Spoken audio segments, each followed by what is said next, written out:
B team बन चुके हैं। सब बकवास है, झूठ है। आप वोट नहीं काटते। अरे आप एक काम करिए ना, कभी बिठाइए इन तमाम जोकरों को मेरे सामने। मैं अकेले बैठता हूं, पूरों को बुलाइए, डेटा के साथ बात करेंगे। बेशर्मी की हद कर दिए, झूठे हैं लोग। जब डेटा बताएंगे कि कौन वोट काट रहा है। देखिए एक बात सुनिए, बीजेपी अगर सत्ता में आ रही है तो मेरी वजह से नहीं आ रही है। बीजेपी सत्ता में इसलिए आ रही है क्योंकि अपोजिशन नाकाम है।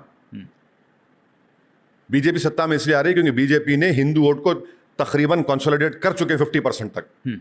जब से असदुद्दीन ओवैसी पाकिस्तान के ऊपर निशाना साधने लगी, जब से जो है असदुद्दीन ओवैसी जितनी भी लोग उनको नफ़रत करती थी वो लोग भी जो है उनकी तारीफ करने लगी। ऐसी में असदुद्दीन ओवैसी की एक बयान इस वक्त बहुत ज़्यादा वायरल हो रहे, जिसमें असदुद्दीन ओवैसी ये कहते हुए नज़र आ रहे, उन जोकारों को मेरे सामने लाए और मेरे साथ बातचीत करवाए, पूरी डेटा के साथ हम बातचीत करेंगे। तो आखिरकार असदुद्दीन ओवैसी किसको जोकर कहते हैं, लेकिन सबसे पहले आप असदुद्दीन ओवैसी की ये बयान सुनिए। बी टीम बन चुके हैं। सब बकवास है, झूठ है। आप वोट नहीं काटते। अरे आप एक काम करिए ना, कभी बिठाइए इन तमाम जोकरों को मेरे सामने। मैं अकेले बैठता हूं, पूरों को बुलाइए, डेटा के साथ बात करेंगे। बेशर्मी की हद कर दिए, झूठे हैं लोग। जब डेटा बताएंगे कि कौन वोट काट रहा है। देखिए एक बात सुनिए, बीजेपी अगर सत्ता में आ रही है तो मेरी वजह से नहीं आ रही है। बीजेपी सत्ता में इसलिए आ रही है क्योंकि अपोजिशन नाकाम है। बीजेपी सत्ता में इसलिए आ रही है क्योंकि बीजेपी ने हिंदू वोट को तकरीबन कंसोलिडेट कर चुके 50% तक। उसकी जिम्मेदारी मुझ पे कैसे आयद होती है बताइए। अगर मैं हैदराबाद, औरंगाबाद, किशनगंज और 5 सीट अगर लड़ता हूं 2024 के पार्लियामेंट चुनाव में और बीजेपी 240 पे आ जाती है तो जिम्मेदार मैं हूं। आप बताइए कैसे जिम्मेदारी में डालेंगे। ये आपकी नफरत है। आपकी नफरत क्या है कि जब हर समुदाय की एक सेम्बलेंस ऑफ पॉलिटिकल लीडरशिप है या पॉलिटिकल वॉइस है, वो आपको एक्सेप्टेबल है, मगर आप नहीं चाहते कि मुसलमानों का एक सेम्बलेंस ऑफ पॉलिटिकल वॉइस हो, ना उनकी लीडरशिप हो, इंक्लूडिंग बीएचपी, इंक्लूडिंग बीजेपी, जितने पॉलिटिकल पार्टी सब पे है। भाई यादव लीडर होगा, मुसलमान भिखारी होगा, अपर कास्ट लीडर होगा, मुसलमान भिखारी होगा। ये कैसे होगा बताइए।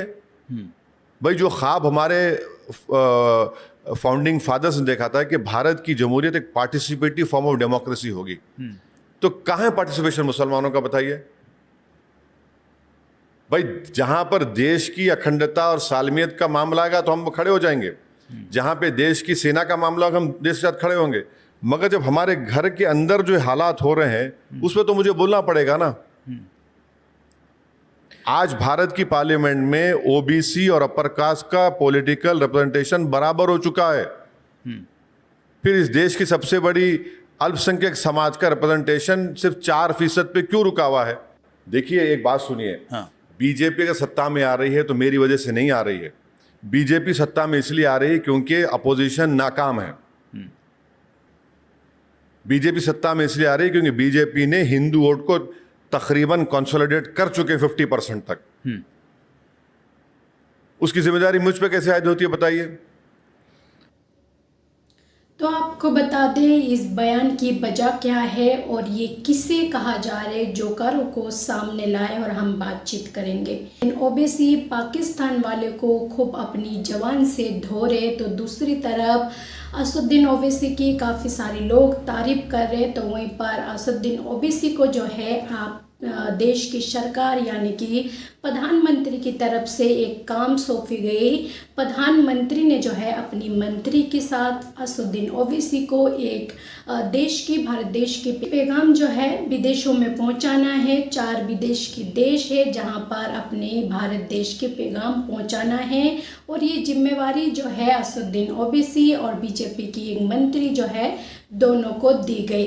ऐसे में असदुद्दीन ओवैसी को जैसे ये ऑफर दी जाते, जैसे उनको ये जिम्मेदारी दी जाते, तो विपक्ष की तरफ से जो है कहा जाते थे जो असदुद्दीन ओवैसी जो है इस वक्त बीजेपी की बी टीम बने हैं। तो वहीं पर असदुद्दीन ओवैसी से जब ये कहा जाते जो आप बीजेपी की बी टीम है, तो वहीं पर जो है वो कहते वो जोकर कौन है जिनके साथ हम बैठकर बात करेंगे और पूरी डेटा देंगे जो बीजेपी की बी टीम मैं हूँ या फिर कोई और है। बीजेपी की बी टीम अगर कहा जाए तो सबसे बड़ा कांग्रेस ही है। कांग्रेस है जो जीत नहीं पाते, अपनी मकसद में कामयाब नहीं हो पाते। बीजेपी जो है लगभग 50% से भी अधिक जो है इस देश में हिंदुओं को अपनी तरफ बना चुके हैं। तो इस तरह की असदुद्दीन ओवैसी की बयान होते और ये बजा रहते असदुद्दीन ओवैसी उनको जोकर कहते हैं।